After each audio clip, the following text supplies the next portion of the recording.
Okay, so what does it mean to be an anti-hero? We're going to talk about heroes, villains, and others. What does it mean to be a hero? Pause the video and go ahead and answer this question, what you think it means to be a hero. Some characteristics of a hero are that they are admired, they're courageous, they have outstanding achievements, they're champions, they have won many battles, not just once, but over and over again, they have successes. Their goal is always to fight for the good of others. It's not about themselves or personal glory, but is about taking care of others in equality and justice.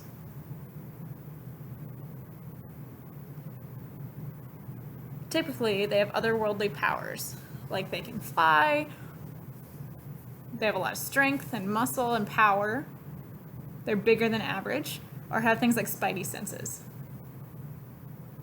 Usually, though, they're just really strong. They're honorable, honest, sometimes even holy. And remember that video we watched called The Hero's Journey? And that's really important to remember because the hero themselves changes through the events that happen in their life. Now, what does it mean to be a villain? Go ahead and pause the video and type your response, what you think it means to be a villain.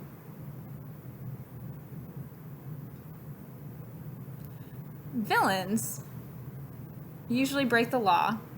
They kill without reason. Sometimes heroes kill people, but it's usually an accident. It's in the way of arriving to their goal. Villains, though, kill just for the enjoyment of killing. Usually they're bad people in general. They're not friendly, they're not nice, they're usually mean. That's what it means to be a villain. They're against the hero. They fight against the hero, and they're evil. Inside, they're evil. There might not be a reason for that, but that's just how they are. And they're usually blamed for whatever happens in the story. It's their fault. They're the ones behind it.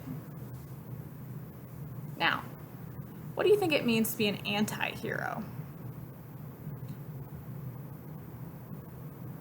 So pause the video and type what you think that means. And remember that we have two words put together, anti and then hero. Think about what each of those parts of the word mean and what they mean when they're put together.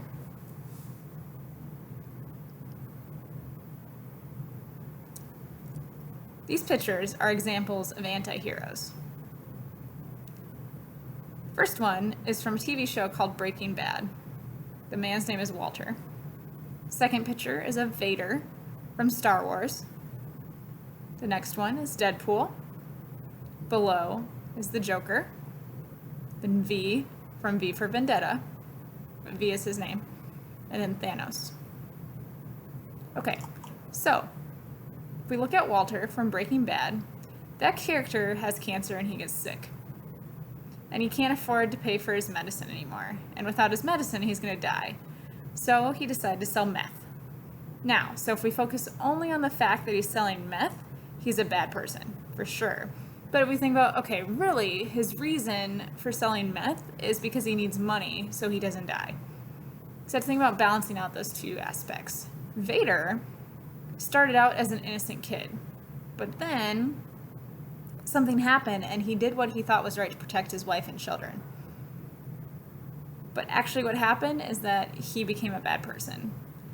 Deadpool also has cancer, and he's a little bit of a sticky character because he's mostly good, but definitely has some bad moments too. He tries to be a hero, but he fails pretty often. Now, the Joker, it depends on which one you're looking at. Because in this movie of the Joker, we know his background. We know that he has traumatic events, and that's explaining why he behaves that way. So the Joker himself, is he actually bad? We're not sure.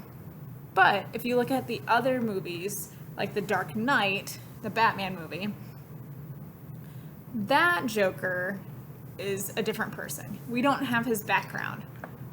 All we know is that he enjoys killing people. He wanted to blow up the hospital because he wanted to cause chaos. But the Joker down here is a different story. He's a different kind of character. V, we're not going to talk about yet because we haven't read the book.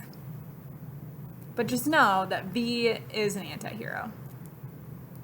Now, the last one is a little sticky too, with Thanos. Okay, so Thanos, his goal was to make the world a better place. But how he got there is that he wanted to kill half the people to make the world better. Because if there's a smaller number of people, there's more resources like food and water and housing.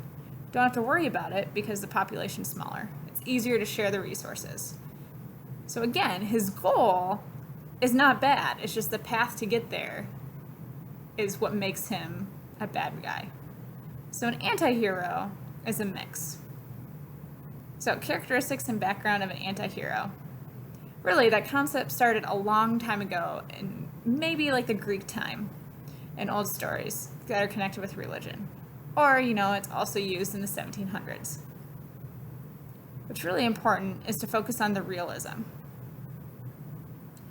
People are human, they're not perfect. It's impossible to be a hero and achieve all your goals with being good the whole time. So instead, there's a character that matches with everyone. So you try really hard to become a good person, but you still have mistakes over and over again. You probably don't have superpowers. But if you watch an anti-hero, how they react with everything, they're just everyday people. Usually, those characters have many, many mistakes. They don't do everything right the whole time. They don't always help people. Authors and movie makers wanted to make a character that was relatable to all people.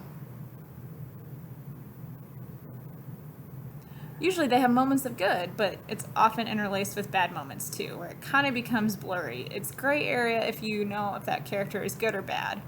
And that is an anti-hero. Please watch this video.